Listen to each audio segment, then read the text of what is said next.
प्यार में किसने धोखा दिया, लड़का या फिर लड़की ने? टाइपिंग कोचिंग सेंटर में विजय का पहला दिन था। वह अपनी सीट पर बैठा टाइप सीखने के लिए नियमावली पुस्तिका पढ़ रहा था। तभी उसकी निगाह अपने केबिन के गेट की तरफ गई। कजरा रे नैनो वाली एक सांवली लड़की उसकी केबिन में आ रही थी।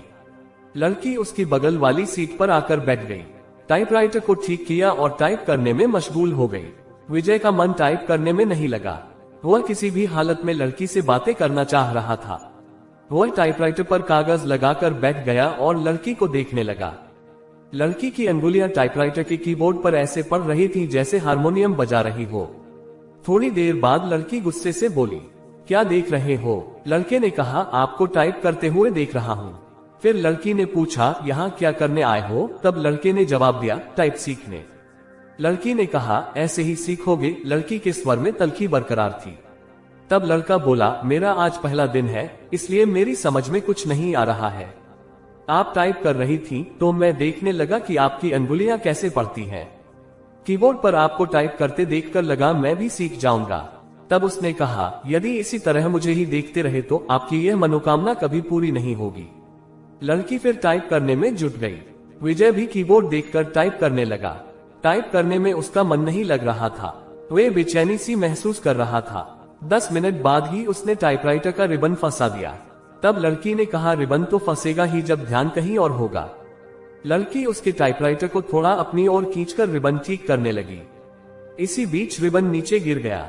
वह उसे उठाने के लिए झुकी तो उसके गले से चुन्नी गिर गई। रिबन उठाने के लिए विजय भी झुका था। उसकी निगाह अकस्मात ही लड़की के ओरोजों पर चली गई। वह सकपका गया। लड़की ने कहा, लो ठीक हो गया। तब उसकी चेतना लौटी। लड़की फिर टाइप करने में लग गई, लेकिन विजय का मन टाइप में नहीं लगा। वह लड़की से बात करने की ताक में ही लगा रहा। अचानक लड़की ने उससे पूछा, हमें लगता है आपका मन नहीं लग रहा है। लड़के ने कहा, हमें भी लगता है कि सीख भी नहीं पाऊंगा। फिर लड़की ने कहा, आसार तो कुछ ऐसे ही दिखते हैं। मित्रों, उस लड़के का नाम विजय था। फिर दोस्तों, विजय ने बात को बढ़ाने के लिए लड़की से सवाल कर दिया कि तुम्हारा नाम क्या है? तब लड़की ने कहा, मेरा नाम सरिता है। लड़के ने तारीफ करते हुए कहा, बहुत ही अच्छा नाम है। लेकिन लड़की ने कहा, मुझे इस नाम से बहुत ही ज्यादा नफरत है। फिर लड़के ने पूछा, ऐसा क्यों? आपको इस नाम से नफरत क्यों है? कोई एक कारण हो तो बताएं। ये कहते हुए सरिता अपनी सीट से उठी और पस कंधे पर टांगते हुए केबिन से बाहर निकल गई। विजय उसे जाते हुए देखता रहा। उसके जाने के बाद उसने टाइपराइटर पर नजर डाली तो टाइपराइटर भी उसे उदास लगा और आज से उसकी दुनिया ही बदल गई। इसी दिन से विजय हवा में उड़ने लगा, रातों को छत पर घूमने लगा, तारे गिनता और उनसे बातें करता, चांदनी रात में बैठकर कविताएं लिखता। गर्मी की धूप उसे गुनगुनी लगने लगी। दुनिया गुलाबी हो गई तो जिंदगी गुलाब का फूल। आंखों से नींद गायब हो गई। वह ख्यालों ही ख्यालों में पैदल ही कई कई किलोमीटर घूम आता। अपनी इस स्थिति के बारे में उसने अपने एक दोस्त को बताया तो उसने कहा, गुरु तुम्हें प्यार हो गया है। दोस्त की बात सुनकर उसे अच्छा बहुत लगा। अगले दिन विजय ने सरिता से कहा कि आप पर मैंने एक कविता लिखी है, चाहता हूँ कि आप इसे पढ़ें। तब सरिता ने कहा, ये भी खूब रही, जानना पहचान, तू मेरा मेहमान। कितना जानते हैं आप मुझे? विजय ने कहा, जो भी जानता हूँ उसी आधार पर लिखा हूँ। फिर सरिता उसकी लिखी कविता पढ़ने लगी। सरिता कल कल करके बहने वाली जलधारा, लोगों की प्यास बुझाती, किसानों के खेतों को सींचती। राह में आती है बहुत बाधा, फिर भी मिलती है सागर से। उसके प्रेम में सागर साहिल पर पटकता है सिर, उनके प्रेम की प्रगाढ़ता का प्रमाण। पूर्णमासी की रात में उठने वाला ज्वार भाटा, सरिता है तो सागर है। सरिता के बिना रेगिस्तान हो जाएगा सागर। सागर के प्रेम में सरिता लांघती है पहाड़ पठार और मानव निर्मित बाधाओं को। कविता के नीचे उसने विजय की जगह सागर लिखा था। सरिता ने उसे देखा और कागज विजय की तरफ बढ़ा दिया। विजय ने कहा कि मैं चाहता हूं कि आप इसे टाइप कर दें, इसे छपने के लिए भेजना है। सरिता कुछ नहीं बोली, कागज को सामने रखकर टाइप करने लगी। विजय उसे देखता रहा। इस बात का आभास सरिता को भी था कि विजय उसे ही देख रहा है, लेकिन उसने कोई विरोध करने के बजाय पूछा कि आप कवि हैं? विजय ने कहा, बनने की कोशिश कर रहा हूँ। सरिता ने उसकी ओर देखते हुए कहा, कवि भगोड़े होते हैं। उसकी इस टिप्पणी से विजय सकपका गया। फिर सरिता ने कहा, कवि अपने सुख के लिए कविता रचता है। रचते समय वह कविता के बारे में सोचता है, उसके बाद वह कविता को उसके हाल पर छोड़ देता है। कविता जब संकट में होती है तो कवि कविता के पक्ष में खड़ा नहीं होता। विजय ने कहा, यह आप कैसे कह सकती हैं? सरिता ने कहा, मैं समझती हूँ कि आदमी की जिंदगी भी एक कविता है। मेरी जिंदगी एक कविता है। मेरी जिंदगी मुझे अच्छी नहीं लगती, इसलिए कविता भी मुझे अच्छी नहीं लगती। फिर विजय ने कहा, अरे वाह, आप तो कवि हैं। अभी आपने जो कहा वह तो कविता है। सरिता ने कहा, कविता नहीं, कविता का प्रलाप है, उसकी वेदना, जो उस कवि के कारण उपजी है जिसने मेरी जिंदगी की रचना की। और इतना कहकर सरिता केबिन से बाहर चली गई। विजय ने सरिता के टाइपराइटर को देखा। लगा जैसे टाइपराइटर किसी शोक गीत की रचना में मशगूल है। आज उन्होंने बातें अधिक की। उनके वार्तालाप को देखकर टाइपिंग इंस्टीट्यूट चलाने वाली मैडम ने उनके पास आकर कहा कि आजकल तो तुम काफी खुश हो सरिता। बदले में सरिता केवल मुस्कुराई। विजय भी मुस्कुराया और सोचने लगा, तो क्या मेरे प्यार की गंध इसे भी लग गई। अगले दिन सरिता जब इंस्टीट्यूट आई तो काफी सजी धजी थी। नया गुलाबी सूट पहने थी। बालों का स्टाइल बदला हुआ था। विजय को सरिता का ये बदला रूप अच्छा लगा। वह अपनी भावनाओं को दबा नहीं पाया। बोला, काफी सुंदर लग रही हो। जवाब में जब सरिता ने मुस्कुराते हुए थैंक यू का फूल जब उसकी तरफ फेंका तो उसकी इच्छा हुई कि वह खड़ा होकर नाचने लगे और जोर जोर से चिल्लाए कि उसे प्यार हो गया है। आदमी जब निराश होता है या फिर लक्ष्य के प्रति उसकी स्थितियां साफ नहीं होती है तो वह धर्म और ज्योतिषी की शरण में चला जाता है। विजय की भी हालत कुछ ऐसी ही थी। वह सरिता को चाहने लगा था, लेकिन सरिता भी उसे चाहती है ये स्पष्ट नहीं था। वह अपनी बेरोजगारी से भी परेशान था। घर वाले शादी के लिए अलग से दबाव डाल रहे थे, लिहाजा एक दिन वह ज्योतिषी के पास चला गया। नौकरी पाने के लिए वह ज्योतिषी से नुस्खे पूछता रहता है। उसने सोचा कि प्रेम पाने के लिए भी ग्रह नक्षत्रों की चाल जान ली जाए। नौकरी के लिए तो ज्योतिषी कभी कहता है कि आपकी कुंडली में कालसर्प दोष है जो आपके शुभ कार्यों में बाधक है। इसकी शांति के लिए घर में मोर पंख रखें और प्रतिदिन उसे 2-3 बार अपने शरीर पर घुमाएं। सोमवार के दिन चांदी से बना सर्प का जोड़ा शिवलिंग पर चढ़ाएं। नित्य श्री गणेश जी की उपासना करें। धैर्यपूर्वक ऐसा करने पर ही रोजगार प्राप्ति की संभावना बनेगी। विजय ने अभी तक उसके बताए हर नुस्खे को आजमाया, लेकिन आज तक कोई संभावना नहीं बनी। शिकायत करने पर वह कह देता है कि आप पर भाग्येश शुक्र की महादशा चल रही है। शुक्र के बलवर्धन के लिए शुक्रवार के दिन 5.5 रत्ती का ओपल चांदी में जड़वाकर दाहिनी मध्यमा में धारण करें। वह पंडित जी के पास पहुंचा और बोला, पंडित जी, मेरी कुंडली में प्रेम है कि नहीं? ज्योतिषी कुंडली पर सरसरी नजर डालते हुए कहा है, न बहुत है। प्रेम विवाह का योग है, लेकिन कुछ बाधाएं हैं। विजय ने कहा, अरे प्रेम विवाह में क्या लफड़ा है? ज्योतिषी ने कहा, आप पर शुक्र की महादशा चल रही है जो अशुभ फलप्रद है। गोचर में भी आपकी राशि पर शनि की 7.5 चल रही है। शनि शांति के लिए प्रत्येक शनिवार कुत्तों को सरसों के तेल से बना मीठा पराठा खिलाएं। ग्रह शांति के उपरांत ही प्रेम में सफलता की संभावना बन सकती है। इतने दिनों से आप एक नौकरी के लिए मुझसे क्या क्या नहीं करवाते रहे। मिली नौकरी, साला चपरासी भी कोई रखने को तैयार नहीं। सब ढकोसला है। भन्नाया हुआ विजय ज्योतिषी के कमरे से निकल गया। घर पहुंचते ही मम्मी कहने लगी, तुम्हारे पिता ने लड़की पसंद कर ली है। उनके दोस्त की बेटी है, बीए करके नौकरी कर रही है। विजय बोला, तो मैं क्या करूं? मम्मी ने कहा, शादी कर लो। फिर विजय ने कहा, बिना नौकरी मिले यह नहीं हो पाएगा। मम्मी ने गुस्से में कहा, फिर तो तुम पूरी जिंदगी कुंवारे ही रह जाओगे। बीवी की कमाई खाने से तो कुंवारा रहना ही अच्छा है। ये कहते हुए विजय अपने कमरे में चला गया। मित्रों, उधर एक सप्ताह तक सरिता टाइपिंग स्कूल नहीं आई। विजय रोज आता रहा और निराश होकर वापस घर जाता रहा। 8वें दिन सरिता के आते ही वह पूछा बैठा कि एक सप्ताह आई नहीं, जिंदगी में बहुत दिक्कतें हैं। ये कहते हुए सरिता अपनी सीट पर बैठ गई। विजय ने पूछा, क्या हो गया? सरिता ने कहा, मेरी बहन जो बीए कर रही है किसी लड़के के साथ चली गई। दोनों बिना शादी के ही एक साथ रह रहे हैं।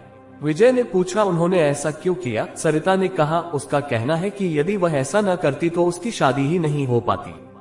हमारे घर के आर्थिक हालात। इतना कहकर सरिता चुप हो गई। विजय ने कहा, मुझे नहीं लगता कि आपकी बहन ने गलत किया है। आज की युवा पीढ़ी विद्रोही हो गई है। वह परंपराओं को तोड़कर नई नैतिकता गढ़ रही है। समय के साथ सब ठीक हो जाएगा। सरिता ने कहा, पर माँ तो नहीं समझती। विजय ने कहा, हाँ, उनके लिए समझना थोड़ा मुश्किल है, लेकिन आजकल सब चलता है। हमारा समाज बदल रहा है। बिना शादी के एक साथ रहना पश्चिमी परंपरा है, लेकिन अब ऐसा हमारे यहाँ भी होने लगा है। सरिता ने भी कहा, हाँ, बैठकर सपनों के राजकुमार का इंतजार करने से तो बेहतर ही है, न कि जो हाथ थाम ले उसके साथ चल दिया जाए। चाहे 4 दिन ही सही, जिंदगी में बहार तो आ जाएगी। तब विजय को लगा कि अब वह कह दे कि फिर तुम मेरे साथ क्यों नहीं चलती, हम शादी कर लेते हैं, पर वह कह नहीं पाया। सरिता ने कहा, और जानते हो, मेरी एक बहन 12वीं में पढ़ रही है, उसका भी एक लड़के से प्रेम चल रहा है। वे दोनों एक दूसरे से शादी करने को तैयार हैं। अगले साल बालिग होते ही शादी कर लेंगे। विजय के मन में आया कि कह दे कि अच्छा ही है, वह अपने आप वर खोज ले तो तुम्हें परेशानी नहीं होगी। वैसे भी 5,000 रुपए की नौकरी में तुम कौन सा राजकुमार उन्हें दे दोगी। अच्छा है कि वह अपने अपने प्रेमियों के साथ भाग जाए। बातों बातों में एक दिन सरिता ने उसे बताया था कि उसके पिता की मौत हो चुकी है और वह 3 बहन है। उसका कोई भाई नहीं है, बहनों में वही सबसे बड़ी है। वह एक ऑफिस में काम करती है और उसे 5,000 रुपए मासिक वेतन मिलता है। दूसरी जगह काम पाने के लिए टाइपिंग सीख रही है।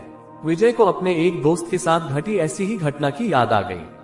उसके दोस्त की एक बहन अपनी बड़ी बहन के अधेड़ से ब्याह देने के बाद प्रेमी के साथ भाग गई। इसके बाद उसका दोस्त गुस्से में उबल रहा था। तब विजय ने कहा था कि शांत रहो यार, वे दोनों जहां हो कुशल से रहें। उसने जो किया अच्छा ही किया, तुम कौन सा उसे राजकुमार से ब्याह देते। आखिरकार जिंदगी उसकी है, जीना उसे है, इसलिए निर्णय भी उसे ही लेना चाहिए। दोस्त के बड़े भाई ने भी विजय की बात का समर्थन किया था, लेकिन थोड़ा दार्शनिक अंदाज में कहा था कि होनी को यही मंजूर था। सरिता ने कहा, मैं भी सोचती हूँ कि एक बहन ने जो किया ठीक ही है, दूसरी जो करेगी वह भी अच्छा ही है। जीवन यदि संघर्ष है तो करो। प्रेमी से पति बना व्यक्ति भी धोखा दे सकता है, जीवन नरक बन सकता है, और माता पिता का खोजा राजकुमार भी यही करता है। लेकिन माँ नहीं मानती, सोचती बहुत है और तबीयत खराब कर लेती है। पुराने जमाने की है ना। हद तो ये हो गई कि वह मुझसे कहने लगी है कि तू भी किसी के साथ भाग जा। बोलो मैं उन्हें इस हाल में छोड़कर किसके साथ चली जाऊं। ये कहकर सरिता रो पड़ी। मित्रों, तब विजय की समझ में नहीं आया कि वह क्या कहे और क्या करे। स्थिति को सरिता समझ गई तो खुद पर काबू किया और फिर से टाइप करने लगी। 10 मिनट बाद सरिता उठी और बिना बोले ही चली गई। विजय की इच्छा हुई कि वह उसके पीछे पीछे चला जाए, लेकिन वह बैठा रहा और उसे जाते देखता रहा। मूसलाधारिश में बिजली का गिरना, आसमान में काले बादल घिर आए थे। इस कारण परिवेश में अंधेरा पसर गया था। रह रहकर आसमान में बिजली चमकती और बादल गरजते। ऐसे मौसम में भी विजय टाइपिंग स्कूल जाने के लिए तैयार था। वह सरिता से मिलना चाहता था। जब वह घर से निकला तो बूंदाबांदी शुरू हो चुकी थी। फिर भी वह तेज कदमों से टाइपिंग स्कूल की तरफ बढ़ने लगा। कुछ ही दूर गया होगा कि बारिश तेज हो गई।